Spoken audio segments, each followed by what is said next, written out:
Good evening dear students. मैं DS Kashyap आपके अपने प्लेटफॉर्म डीएसपी मैथ्स एकेडमी पर स्वागत करता हूं। हम लोग पढ़ रहे थे RPSC first grade and second grade. हमारा टॉपिक चल रहा था matrix and determinant. Matrix and determinant में अपना आज नया टॉपिक देखते हैं, इनवर्स ऑफ ए मैट्रिक्स। क्या है? Inverse of A matrix. अच्छा, इनवर्स ऑफ ए मैट्रिक्स को पढ़ने से पहले अपन व्युत्क्रमणीय और अव्युत्क्रमणीय आव्यूह के बारे में देख लेते हैं, ये क्या होता है। ठीक है, तो यानी व्युत्क्रमणीय,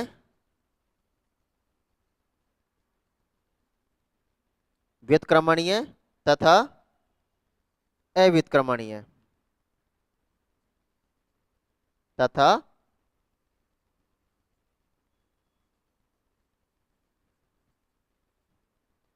व्युत्क्रमणीय तथा अव्युत्क्रमणीय आव्यूह, ये क्या होता है। देखो, जब अपन इनवर्स ऑफ ए मैट्रिक्स पढ़ेंगे तब इनकी जरूरत पड़ेगी, तो एक बार इनको देख लो। व्युत्क्रमणीय को अपन बोलते हैं, क्या बोलेंगे अपन? Non singular and singular matrix.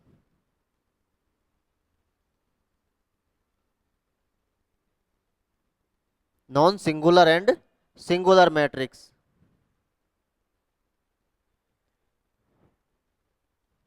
तो ये क्या होता है, देखो इनकी डेफिनेशन देखते हैं एक बार।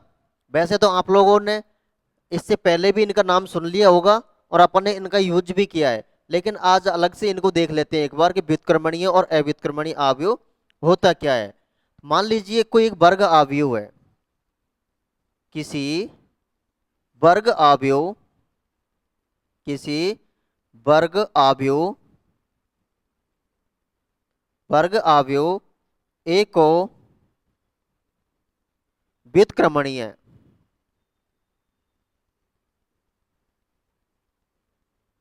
किसी वर्ग आव्यूह ए को व्युत्क्रमणीय आव्यूह, व्युत्क्रमणीय आव्यूह कहेंगे। क्या कहेंगे? व्युत्क्रमणीय आव्यूह कहेंगे यदि determinant of A not equal to 0। यानी कोई मैट्रिक्स है, यदि उसका डिटरमिनेंट 0 के बराबर नहीं है तब अपन उसको कहेंगे कि ये व्युत्क्रमणीय आव्यूह है, और यदि 0 के बराबर है तो उसको बोलेंगे ये आव्यूह कैसा है? अव्युत्क्रमणीय आव्यूह है। कैसा है? अव्युत्क्रमणीय आव्यूह है।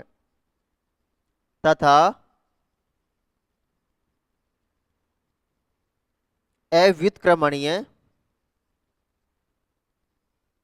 अव्युत्क्रमणीय आव्यूह होगा, अव्युत्क्रमणीय आव्यूह होगा कब होगा? यदि determinant of A equal to 0। यानी डिटरमिनेंट का मान 0 के बराबर है तो अव्युत्क्रमणीय, 0 के बराबर नहीं है तो व्युत्क्रमणीय। ये हमारा व्युत्क्रमणीय और अव्युत्क्रमणीय आव्यूह। अब बात करते हैं अपन प्रतिलोम मैट्रिक्स की। प्रतिलोम आव्यूह,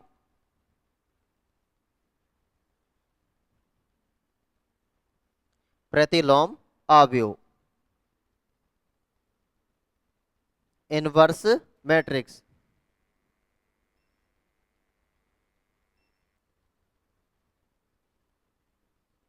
इनवर्स मैट्रिक्स ये क्या होता है? देखो, प्रतिलोम आव्यूह अपन किसको कहेंगे? प्रतिलोम आव्यूह किसको कहेंगे? देखो, ऐसे समझो, ये ए बी है और यदि ये आइडेंटिटी है और ये किसके बराबर है? बी ए के भी बराबर है। तो आइडेंटिटी कब आ रही है? आइडेंटिटी कब आ रही है? यानी ए में, मान लीजिए ए है, अब कहीं ना कहीं बी जो है, बी जो है ये कहीं ना कहीं ए का इनवर्स होगा, ए का इनवर्स होगा, तभी तो आइडेंटिटी आ रही है ना, तभी तो आइडेंटिटी आ रही है। तो अपन क्या कहेंगे कि बी को ए का इनवर्स कहेंगे। कब कहेंगे? जब कहेंगे जब ए बी बराबर आई या बी ए बराबर आइडेंटिटी मैट्रिक्स हो। तो इस बात को लिखो, देखो डेफिनेशन लिखते हैं इसकी। यदि यदि यदि आव्यूह ए यदि आव्यूह ए आव्यूह ए के लिए अन्य आव्यूह ए के लिए अन्य आव्यूह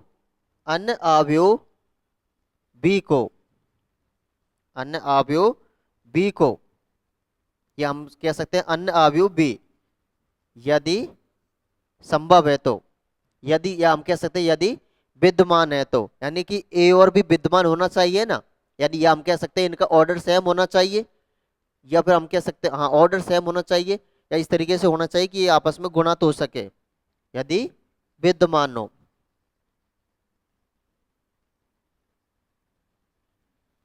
किसी आव्यूह ए के लिए अन्य आव्यूह बी अन्य आव्यूह बी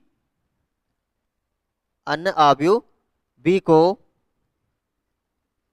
ए का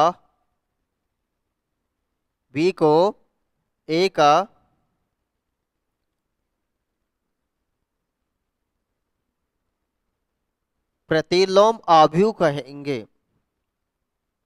प्रतिलोम आव्यूह कहेंगे, ठीक है, या प्रतिलोम आव्यूह कहलाता है, या कहेंगे। कब कहेंगे? यदि और केवल यदि, यदि और केवल यदि, इफ एंड ओनली इफ की कंडीशन है ना, ए बी बराबर आई बराबर B A, if and only if की कंडीशन है ये, है ना, यानी ए बी बराबर आई बराबर बी ए है, तो क्या होगा, ए के लिए आव्यूह बी क्या कहलाएगा, ए का प्रतिलोम आव्यूह कहलाएगा। और यदि ए के लिए बी ए का प्रतिलोम आव्यूह है तो ए बी बराबर आई बराबर बी ए होगा। ये दोनों ही बात सत्य है, ठीक है। ये प्रतिलोम क्या, ये क्या है, प्रतिलोम आव्यूह है। संकेतात्मक रूप में, यानी संकेत रूप में ए को या ए का प्रतिलोम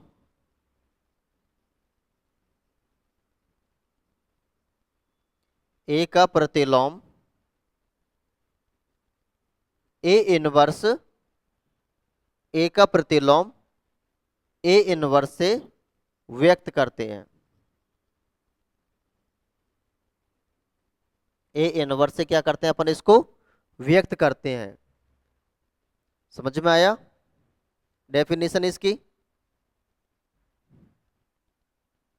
अतः क्या हो जाएगा, ए इनवर्स किसके बराबर हो जाएगा, बी के हो जाएगा। कब होगा, यदि और केवल यदि, if and only if A B बराबर आई बराबर बी ए बी बराबर आई बराबर बी ए। समझ में आया इतना? देखो ये तो डेफिनेशन थी ए बी बराबर आई बराबर ए के लिए। हमने इनवर्स की एक डेफिनेशन और देखी थी, कहां पर देखी थी, एडजॉइंट के अंदर देखी थी।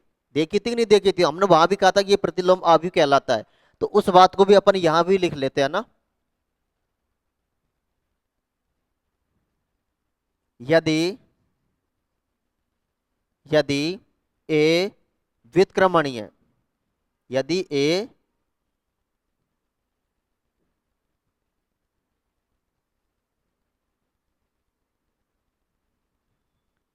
यदि ए व्युत्क्रमणीय आव्यूह, determinant of A not equal to 0, यदि ए व्युत्क्रमणीय आव्यूह है तो, व्युत्क्रमणीय आव्यूह है, तब देखो अपन ने कैसे क्या निकाला था उसको, A into adjoint of A बराबर, ये किसके होता है, determinant of A into I N के, ऐसा ही होता है। तो देखो दोनों तरफ क्या कर दो, इनवर्स से गुणा कर दो, A inverse A into adjoint of A बराबर determinant of A into A inverse, यही हो जाएगा। तो ए इनवर्स ए इंटू तो क्या हो जाएगा, आइडेंटिटी हो जाएगी, क्या हो जाएगी, आइडेंटिटी हो जाएगी। इंटू एडजॉइंट ऑफ ए बराबर क्या हो जाएगा, determinant of A into A inverse, यही होगा। देखो इसको मैं भाग कर देता हूं इसमें, इसका तो मान 1 हो जाएगा, तो मैं इसका भाग करता हूं तो क्या हो जाएगा, ए इनवर्स क्या हो जाएगा, एडजॉइंट ऑफ ए, नीचे क्या हो जाएगा, डिटरमिनेंट ऑफ ए। तो ये इसकी एक और डेफिनेशन निकल के आ गई है ना। ए इनवर्स क्या हो गया, adjoint of A upon determinant of A. A inverse क्या हो गया, adjoint of A upon determinant of A. ठीक है, ये था हमारे पास में डिटरमिनेंट, ये क्या था हमारे पास में, डिटरमिनेंट था ना। अब कुछ बातें हैं वो लिख लेते हैं अपन, कुछ बातें हैं देखो, नोट करके लिख लेते हैं। इनवर्स से रिलेटेड बातें हैं जो अपन एक जैसे अपन पहले लिखते आए हैं, यहां भी लिख लेते हैं। पहली बात क्या है, यदि आव्यूह ए है, यदि आव्यूह ए व्युत्क्रमणीय आव्यूह कहलाता है, आव्यूह ए व्युत्क्रमणीय आव्यूह कहलाता है यदि ए इनवर्स विद्यमान है। तो इसकी भी डेफिनेशन बन गई एक व्युत्क्रमणीय आव्यूह की। तो आव्यूह ए व्युत्क्रमणीय आव्यूह कहलाता है,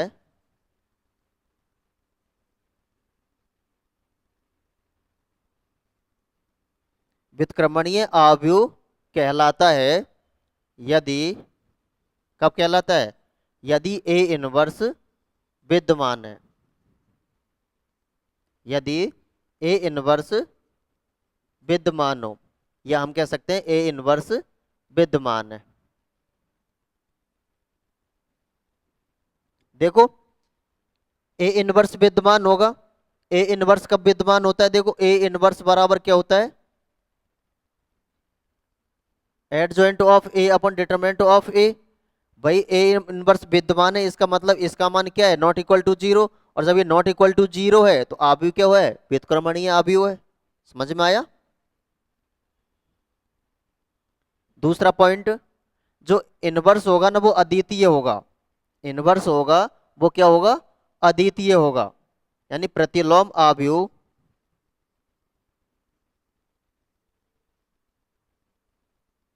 प्रतिलोम आव्यूह क्या होता है, यूनिक होता है।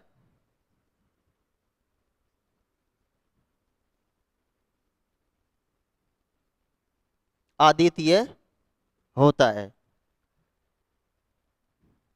और दो तीन बात, वैसे तो इनको बात को लिखाने की जरूरत नहीं है, लेकिन एक बार लिख लो चाहे तो। देखो प्रत्येक इकाई,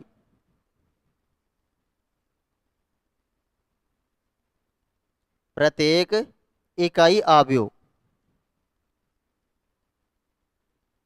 प्रत्येक इकाई आव्यूह आई के लिए क्या हो जाएगा, आई इनवर्स बराबर क्या होता है, आई होता है। प्रत्येक इकाई आव्यूह आई के लिए आई इनवर्स बराबर क्या होता है, आई होता है, यानी आइडेंटिटी इनवर्स बराबर क्या होता है, आइडेंटिटी ही होता है। इसी तरीके से अपन और क्या लिख सकते हैं, यदि ए इनवर्स बराबर बी है, यदि ए इनवर्स बराबर बी है तो बी बराबर भी क्या होगा, ए इनवर्स होगा। देखो यही बात है अपन ने इससे पहले देखा था ना, यहां पर, यहां देखो ए बी बराबर क्या हो रहा है, आइडेंटिटी हो रहा है। तो भाई ए बी तो बी का भी इनवर्स, ए बी तो इनवर्स हो सकता है ना बी का, ए भी तो इनवर्स हो सकता है ना बी का। यहाँ अपन ने क्या लिखा था कि बी इनवर्स है किसका, ए का, तब क्या बन रहा है, आइडेंटिटी बन रहा है। लेकिन ऐसा भी तो कह सकते हैं ना कि ए इनवर्स है बी का, बात तो एक ही है ना, अरे कहने का तरीका तो एक ही है। तो इस तरीके से अपन कह सकते हैं, यानी ए इनवर्स बी का, तो बी इनवर्स भी क्या होगा, यानी ए इनवर्स से, इस तरीके से लिखो इसे, यानी बी इनवर्स भी किसके बराबर होगा, ए के। ठीक है, यानी ए इनवर्स बराबर बी है तो बी इनवर्स किसके होगा, ए के। ये कुछ नोट की बातें थी, अब अपन इससे रिलेटेड प्रॉपर्टीज की बात कर लेते हैं ना। प्रॉपर्टीज।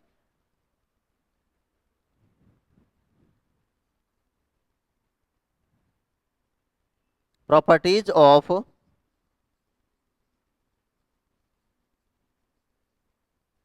प्रॉपर्टीज ऑफ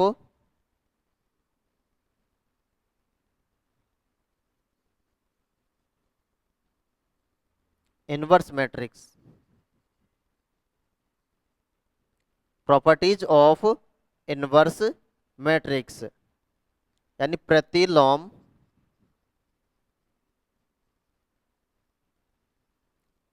आव्यूह के गुणधर्म।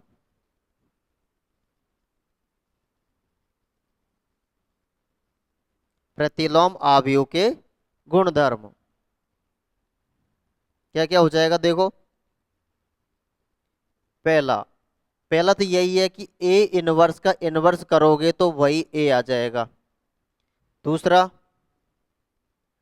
दूसरा हो जाएगा यदि किसी ट्रांसपोज का इनवर्स करोगे, चाहे आप उसका इनवर्स करके ट्रांसपोज करो तो भी वही बात होगी। थर्ड थर्ड हो जाएगा आपके यदि ए बी का इनवर्स कर रहे हो, यदि ए बी का इनवर्स कर रहे हो तो आप बी इनवर्स ए इनवर्स कर सकते हो। फोर्थ हो जाएगा मान लीजिए ए की पावर एन का इनवर्स कर रहे हो तो आप चाहे ए इनवर्स करके उसकी पावर एन ले लो। एन क्या हो जाएगा जहां पर नेचुरल नंबर हो जाएगा, एन क्या हो जाएगा नेचुरल नंबर हो जाएगा। फिफ्थ फिफ्थ हो जाएगा आपके मान लीजिए मैं एडजॉइंट ऑफ ए इनवर्स कर रहा हूं, एडजॉइंट ऑफ ए इनवर्स कर रहा हूं तो ये किसके बराबर हो जाएगा, ये हो जाएगा एडजॉइंट ऑफ ए निकालो उसके बाद में उसका इनवर्स करो, बात बराबर हो जाएगी। सिक्स्थ का है जो अभी अपन ने लास्ट क्लास में पढ़ा था कि ए इनवर्स का डिटरमिनेंट किसके बराबर होता है, 1 अपॉन डिटरमिनेंट ऑफ ए के होता है। ठीक है,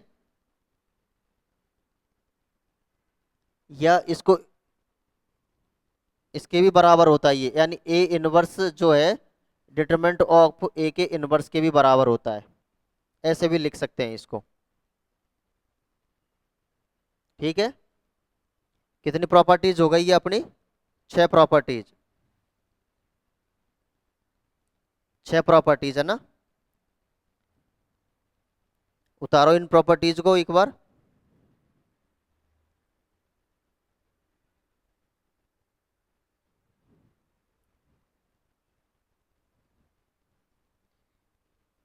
आगे आगे देखो, सातवीं प्रॉपर्टी, सातवीं प्रॉपर्टी क्या हो जाएगी हमारी,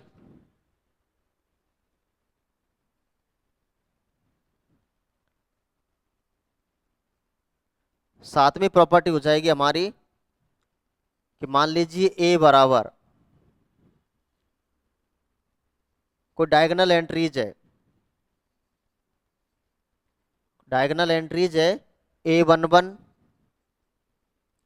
A2 AN इस तरीके से है, तब इसकी जो इनवर्स एंट्रीज हो जाएगी ए इनवर्स क्या हो जाएगा, ए इनवर्स हो जाएगा diagonal entries A inverse A2 inverse और ए एन इनवर्स, इस तरीके से हो जाएगा ये। आठवीं देखो, आठवीं क्या हो जाएगी हमारे पास में, यदि ए सममित है, ए सममित आव्यूह है, सिमेट्रिक आव्यूह है। आप लोगों ने अभी सिमेट्रिक आव्यूह के बारे में नहीं सुना है तो कोई बात नहीं, एक या दो क्लास एक शायद इसी लेक्चर के बाद में आपको सिमेट्रिक आव्यूह के बारे में सुनने को मिल जाएगा। यदि सिमेट्रिक आव्यूह के बारे में क्या मिल जाएगा, सुनने को मिल जाएगा।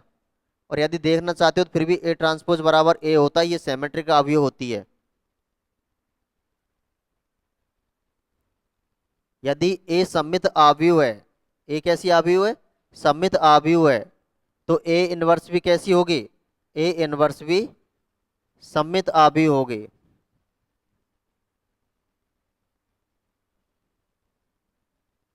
ए इनवर्स भी क्या होगी, सममित अवयवी होगी।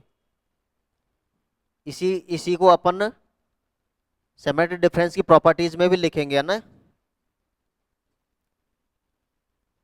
और क्या लिख सकते हैं अपन, यदि ए विकर्ण अवयव है, ए क्या है, विकर्ण अवयव है, ए विकर्ण अवयव है तथा डिटरमिनेंट ऑफ ए क्या नहीं है, नॉट इक्वल टू जीरो, तो ऐसी कंडीशन में क्या हो जाएगा, ऐसी कंडीशन में हो जाएगा आपका ए इनवर्स भी विकर्ण अवयव होगा।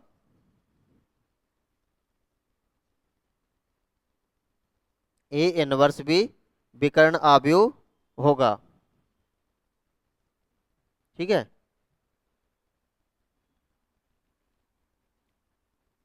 टेंथ देखो, यदि ए अदिश राशि है,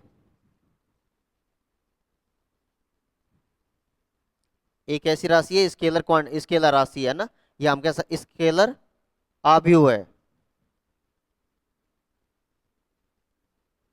तब क्या हो जाएगा, ए इनवर्स भी क्या हो जाएगी, ए इनवर्स भी क्या हो जाएगी, अदिश अवयव हो जाएगी।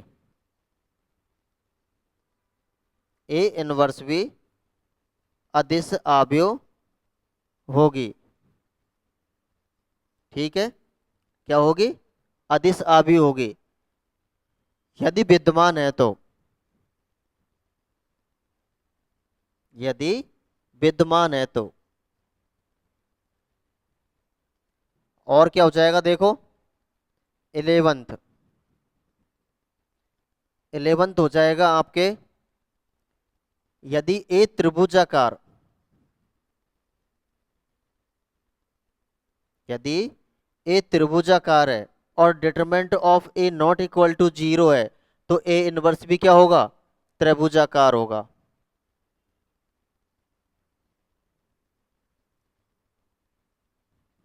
ए इनवर्स भी क्या हो जाएगा, त्रिभुजाकार होगा।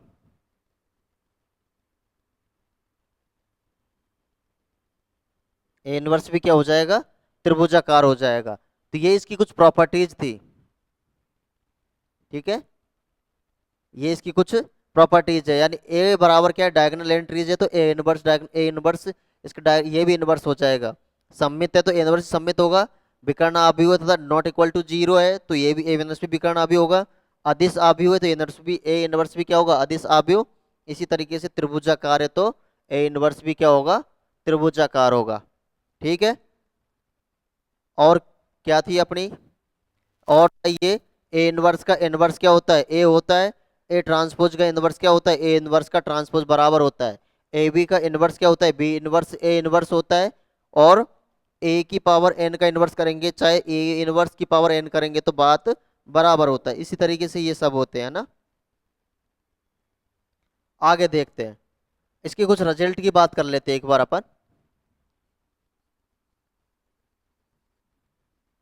रिजल्ट की बात कर लेते हैं। रिजल्ट क्या है, यदि यदि ए बी बराबर बी सी है, यदि ए बी बराबर ए सी है ना, यदि ए बी बराबर ए सी है तो बी बराबर सी होगा। कब होगा, यदि ए बी बराबर ए सी है तो बी बराबर सी होगा। कब होगा, देखो ये विद्यमान होना चाहिए ना, यानी कि A B C A N N by N by इनकी कोई वर्ग मैट्रिक्स है ना, ये ध्यान रखना है। तो यदि ए बी बराबर ए सी है तो बी बराबर क्या होगा, सी होगा। कब होगा, ये तभी होगा जब ए व्युत्क्रमणीय,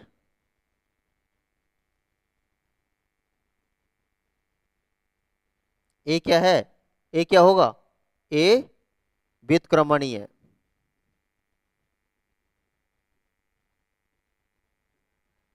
यदि ए बी बराबर ए सी है तो बी बराबर सी होगा। कब होगा, जब ए व्युत्क्रमणीय है। क्या है, ए व्युत्क्रमणीय है। ठीक है, ऐसा कब हो सकता है, जब ए व्युत्क्रमणीय है। एक बात बताओ, मान लीजिए यदि ए व्युत्क्रमण यानी व्युत्क्रमण मतलब क्या, A determinant is equal to A not equal to, मतलब ए का डिटरमिनेंट क्या नहीं होना चाहिए, जीरो नहीं होना चाहिए। मान लीजिए यदि ए का डिटरमिनेंट जीरो हो गया तब क्या, तब भी ये सही है क्या? तो इस बात को आप मानो, इस बात को अपन मान लो। देखो, माना भाई A not equal to A का determinant not equal to zero है, तब तो ये बात सही है, तब तो ये बात सही है। अब मान लीजिए कि ए का डिटरमिनेंट क्या हो गया, जीरो हो गया। ए का डिटरमिनेंट क्या हो गया, जीरो हो गया। ये हम कह सकते हैं ए बी बराबर ए सी है। तो माना ए का डिटरमिनेंट क्या है, जीरो है। ए का डिटरमिनेंट क्या हो गया, जीरो हो गया। इसको इस तरीके से देखो,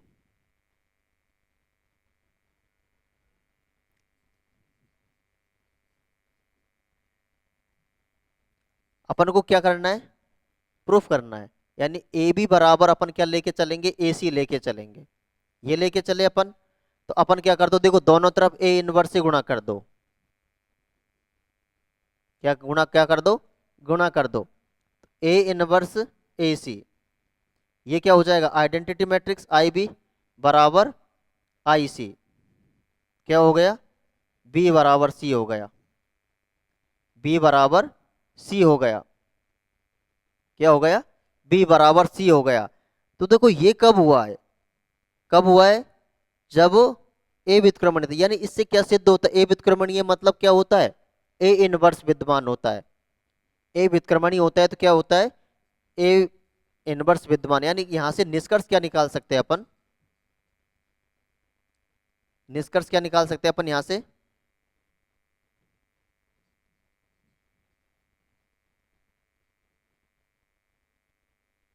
निष्कर्ष कैसे लिखा जाएगा भाई, इस तरीके से।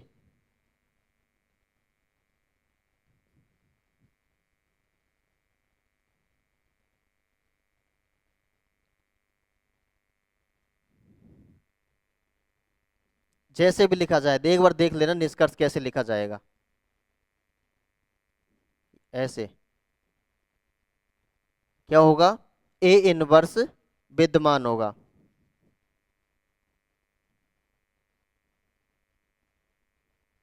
इससे क्या रिजल्ट निकलता है अपना, क्या निष्कर्ष निकलता है कि ए इनवर्स विद्यमान होगा। ऐसा कब होगा, देखो ए बी बराबर ए सी जब क्या है, बी बराबर सी है। तो ऐसा कब होगा, जब ए व्युत्क्रमणीय है। इसका मतलब देखो ए बी बराबर ए सी, तो ए इनवर्स किया अपन ने, तो ये आई बी और आई सी। तो इसका मान तो एक होता है आई का, तो बी बराबर सी आ गया। इसका मतलब क्या हुआ कि ए इनवर्स विद्यमान है। इसका मतलब ए इनवर्स विद्यमान है, तभी ऐसा हुआ है। ठीक है, ए इनवर्स विद्यमान है तभी ऐसा हुआ है ना। आगे देखो,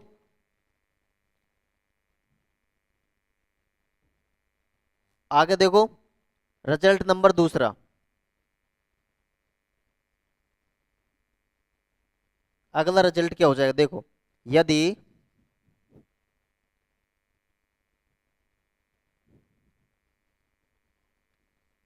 यदि ए तथा बी,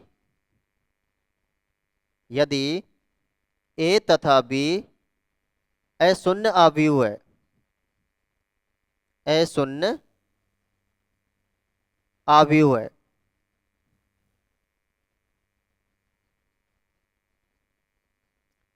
यदि ए तथा बी अशून्य आव्यूह है तथा ए बी बराबर जीरो है।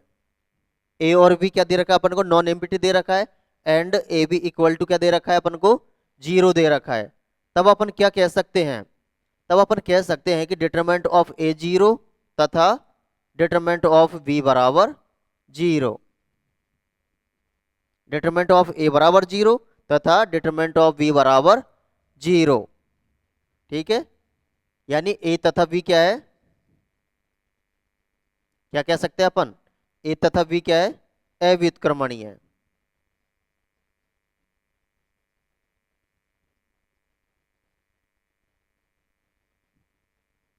क्या कह सकते हैं अपन, ए तथा बी क्या है, अव्युत्क्रमणीय है।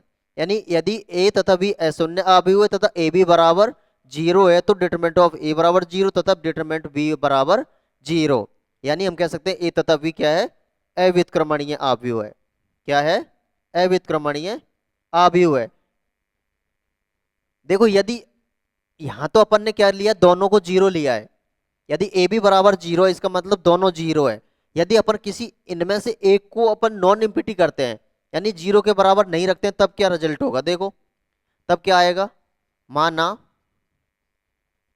माना देखो ए बी बराबर क्या है, जीरो है, और हम मान रहे हैं कि ए का मान जो है यानी ए का डिटरमिनेंट है वो जीरो के बराबर नहीं है। ए बी बराबर जीरो दे रखा है, यदि ए बी बराबर जीरो है तो ए का डिटरमिनेंट जीरो और बी का डिटरमिनेंट जीरो। अब हम मान के चल रहे हैं यदि ए का डिटरमिनेंट जीरो नहीं हो तब क्या होगा, ए का डिटरमिनेंट जीरो नहीं हो तब क्या होगा, तो ऐसी कंडीशन में क्या होगा, ऐसी कंडीशन में क्या होगा, ए इनवर्स विद्यमान होगा। अभी देखा था अपन ने, यानी व्युत्क्रमणीय है तो इसका ए इनवर्स विद्यमान होता है। ए इनवर्स विद्यमान है तो इसको गुणा करूं, ए इनवर्स ए बी बराबर क्या हो जाएगा, ए इनवर्स जीरो, यही होगा। तो ए इनवर्स ए बराबर क्या होता है, आई बराबर जीरो, ये क्या होगा जीरो।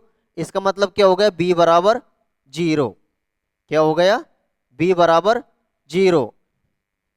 ये तो कंट्राडिक्शन हो गया ना, जबकि देखो बी बराबर क्या दे रखा है अपन को, जबकि B not equal to zero, अशून्य है ना। ठीक है, तो यहां पर क्या आ गया, ये विरोधाभास आ गया।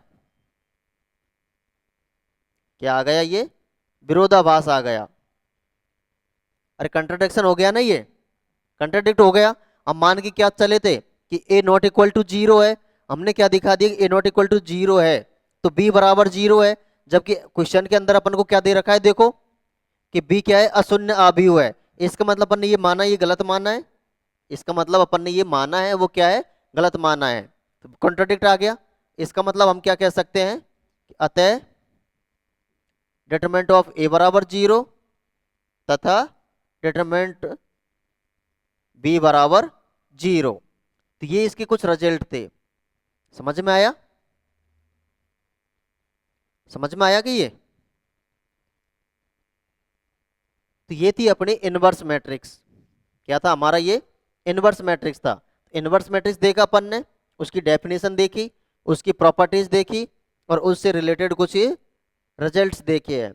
ये रिजल्ट तो कहता है कि यदि ए तथा बी अशून्य अवयव है तो अशून्य अवयव है तथा ए बी बराबर जीरो है तो डिटरमिनेंट ऑफ ए बराबर जीरो तथा डिटरमिनेंट बी बराबर जीरो होगा, मतलब ए तथा बी अव्युत्क्रमणीय होंगे।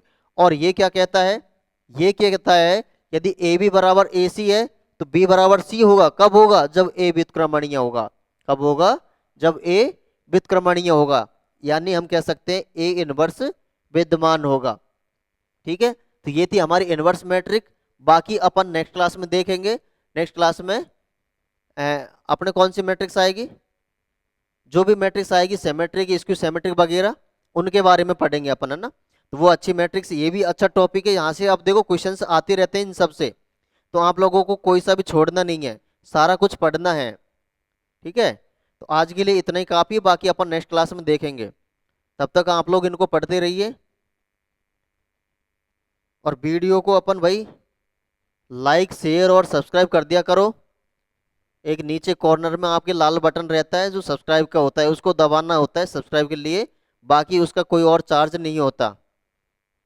कई लोग तो ऐसे सोचते हैं जैसे कि सब्सक्राइब करने से पता नहीं मुझे कितना करोड़ों लाखों का फायदा हो जाएगा है। भाई ऐसा कुछ नहीं है, बस ये है मोटिवेशन, फायदा कोई छोटे मोटे उनसे नहीं होता। ठीक है, ठीक है, तो आप पढ़ते रहिए, मस्त रहिए। ओके, धन्यवाद, नेक्स्ट क्लास में मिलते हैं ना।